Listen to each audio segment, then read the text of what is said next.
Yeah, right. I'd just like to start off very quickly with a quick audience participation. I'm just as nervous as you are. And I just want to see what people think of this image on the screen here, this chap that you can see. What do you think the general public would say if they saw this image? What feelings generate when you look at this image? So basically, throw it up to you guys. What do you see when you see that guy? What thoughts? What do you think the public would say if they saw that image? Perhaps. Well, it depends what context it was in, isn't it? If it was a missing poster, you'd probably feel a bit more empathic, unless you saw it splash across the sun with, axe murderer underneath it. Granted. Anything else? The general kind of view would be either disgust or repulsion. This is not anything to do with me. I stay away. Yeah. It's hard to trust people with beards. Yeah. Also a sense of helplessness, I think. If you see someone lying in the street, you're saying you'd like to help, you don't really know what to do, and should you approach them, should you run off? So, sort of a lot of anxiety. Do you think it maybe engenders feelings of perhaps, again, a general sense that perhaps there's not much worth doing with this person? You know what I mean? He's a homeless person, obviously, presumably been there for a long time. Is there any point in trying to help him? Maybe give him a couple of quid here and there or whatever. But other than that, is there any point in spending any money in this austerity age at the moment that we're in trying to help this person in any practical way? Well, I mean, yeah. So ultimately, I suppose what I'm trying to get at, and to be quite honest, I've kind of used you guys as a bit of a guinea pig here, is actually me. That's a picture of me, and I suppose a lot of you kind of guessed that it was me. But I guess what I'm trying to get across here is that, even when I look at that picture, and that's a picture of myself, and I look at that picture, and sometimes I think to myself, I know what I felt like at that time, and I felt hopeless, and I felt that there was I thought I was going to be like that for the rest of my life. I thought I was going to die like that, and for me, it was a combination of different things over time, and over a period of time, and the FIPS, when I came into contact with FIPS, was the only thing, because I come from Manchester originally, I now live in London, and this was my hometown.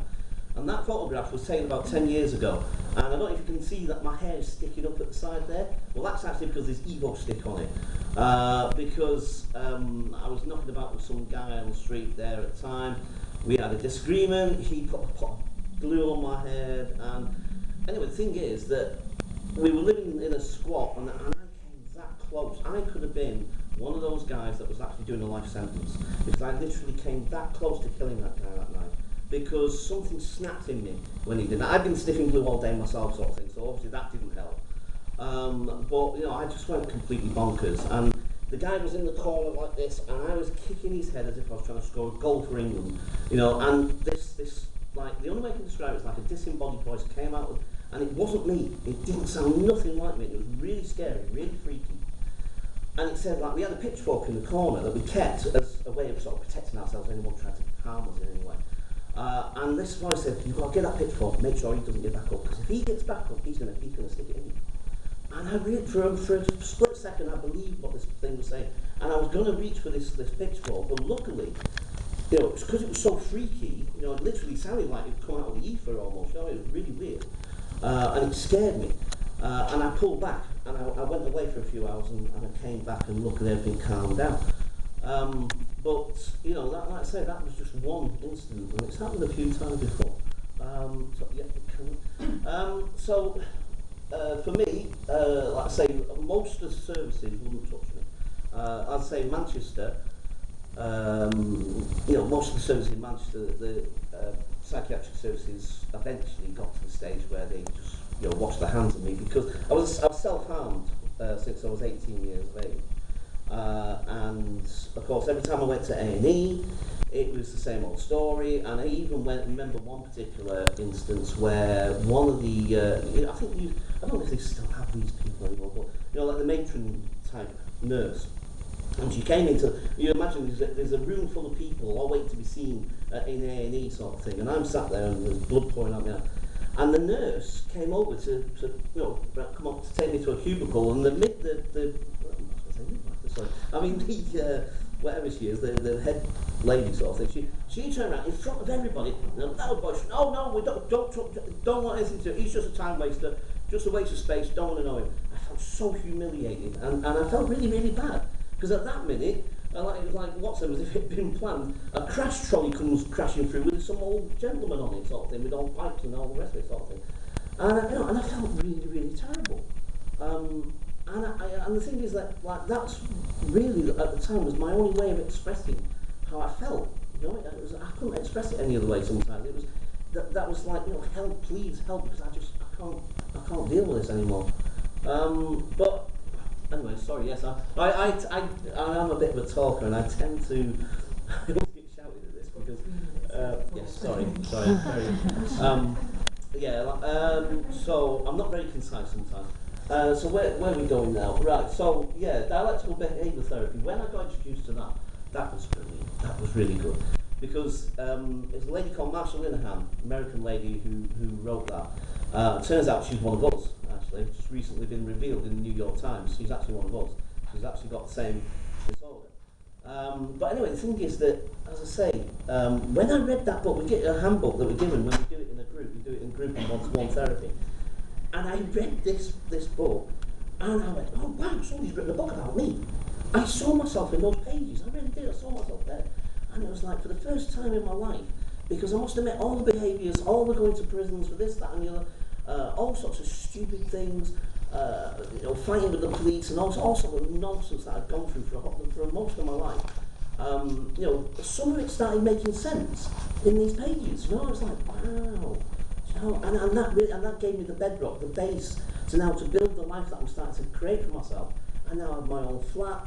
I'm close to getting a job, hopefully with Westminster Council, doing this kind of thing, delivering training and so forth. As I say, I do deliver the cuff training. I'm also an alcoholic, because the nature of being on the street kind of led to that kind of lifestyle, I guess. And I go to Alcoholics Anonymous, which again, another source of great inspiration for me. I went through the one-to-one therapy. I forgot what word, care coordination. The team at Phipps are honestly, everywhere I go, and I'm not just saying it just because they're in the room, and I really genuinely mean this, that everywhere I go, I sing their praises everywhere, because they are the one set of people that have really done me proud, because, even now that I'm now fully discharged, but even now there's a little thing that's come up with the Freedom Pass, and Lambeth Council was saying now you've got to reapply, and this like. And I phoned up today, and Ben Hannaford, he's one of the team there, and I spoke to Ben, and he says I'll speak to Sam, and they'll write me a covering letter to sort of put to the council and what. And I'm not even a patient of theirs anymore, and that's the level of support that I get from these people. You know what I mean? And that for me was extremely important. That's what kept me going. It gives me hope. It's that consistency as well. And we go through that. And as I say, with their help and support, my life has become quite successful. I'm doing things that I'd never dreamed. It's like I say, if you'd seen me 6 years ago, and that was around Waterloo train station by then. That's why I've moved. I've kind of done one from here and gone up there. If you'd seen me 6 years ago and I was begging for money so I could get alcohol, and you'd said to me I'd have my first solo exhibition. I'm an artist by the way, and that was my first. And I sold that painting that's behind my shoulder there for £600. And as I say, if you told me that 6 years ago, I would have had you lot locked up. You know what I mean? I would have thought you lot were mad. No way.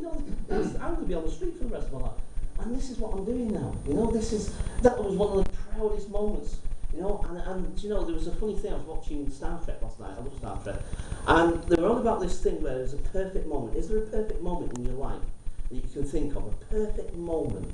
And you live within that perfect moment sort of thing. And that was one of my perfect moments, you know. Standing there, the two people that bought it.